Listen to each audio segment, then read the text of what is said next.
Ես Լիանա Թեհմուրյանն եմ, ժուրնալիստիկայի ֆակուլտետի երկրորդ կուրսի ուսանողուհի։ Կիսամեկի սկզբում ուսանողների մեծ մասը չի հասցնում վերցնել իրենց անհրաժեշտ գրքերը։ Օրինակ, ես չեմ հասցրել վերցնել հայոց լեզվի եւ խոսքի մշակույթ գիրքը, ինչու երբեմն գրքերի քանակը չի համապատասխանում ուսանողների քանակին։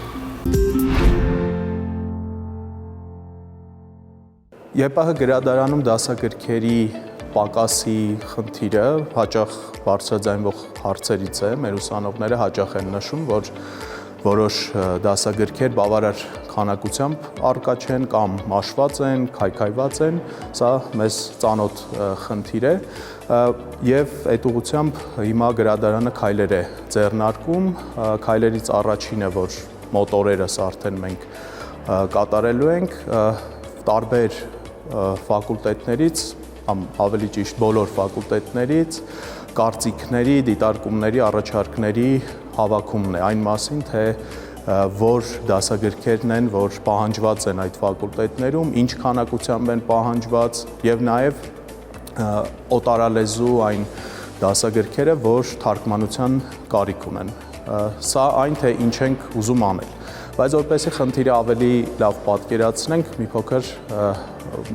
համատեքստը նաեւ պետք է հասկանանք։ Իսկապես կա խնդիր դասագրքերի քանակի պակասի, ոչ բավարար քանակության, բայց նաև մի այլ խնդիր էլ ունենք, որ բացի դասագրքերից կան նաև շատ արժեքավոր հրատարակություններ, թարգմանություններ, արժեքավոր հետազոտություններ, նաև գիտական բարձր արժեք ունեցող հետազոտություններ, բայց ցավոք ուսանողները դրանք այն հաճախականությամբ եւ այն ակտիվությամբ չեն օգտագործում, ինչը որ ցանկալի կլիներ տեսնել։ Այսինքն, պարզ ասած, հաճախ հույսը դնում են դասագրքերի վրա, որոնք բնականաբար ավելի մի կողմից մատչելի են գրված, բայց չեն կարող այն խորությամբ տալ գիտելիք, ինչը որ կտար, օրինակ, որևէ ոլորտի նորագույն հետազոտություն։ Հաճախ դասագրքերը, մեծ մասը դասագրքերի խորհրդային տարիների դասագրքեր են, 70-ականների, 80-ականների կամ օրինակ 20 տարվա վաղեմության եւ իներցիայի ուժով մեր ուսանողները եւ նաեւ դասախոսներից շատերը նախընտրում են օգտվել այդ դասագրքերից, չնայած նորից կրկնեմ, մենք ունենք բավականին արժեքավոր գրականություն, մասնագիտական գրականություն, մենագրություններ,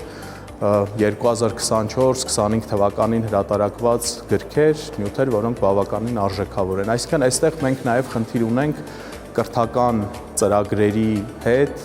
հասկանալու, թե ինչպես կարող են մեր դասախոսները, ամբիոնները իրենց կրթական ծրագրերում ներառել այդ նորագույն գրականությունը եւ մյուս կողմից նաև ուղղորդել, խորհուրդ տալ ուսանողներին, որպեսզի դասագրքերից բացի դրանց զուգահեռ կամ երբեմն դասագրքերի փոխարեն օգտվեն այդ գրականությունից։ Այսինքն մենք երկու հարց ունենք լուծելու, իհարկե դասագրքերի պակասը լրացնելու, գնելու նոր դասագրքեր, վերահրատարակելու, եթե ԵՊՀ հրատարակչության դասագրքերն են, բայց նաև փոխելու այդ մշակույթը, որպեսզի մեր ուսանողները օգտվեն այլ աղբյուրներից եւ միայն ու միայն չմնան դասագրքերի հույսին։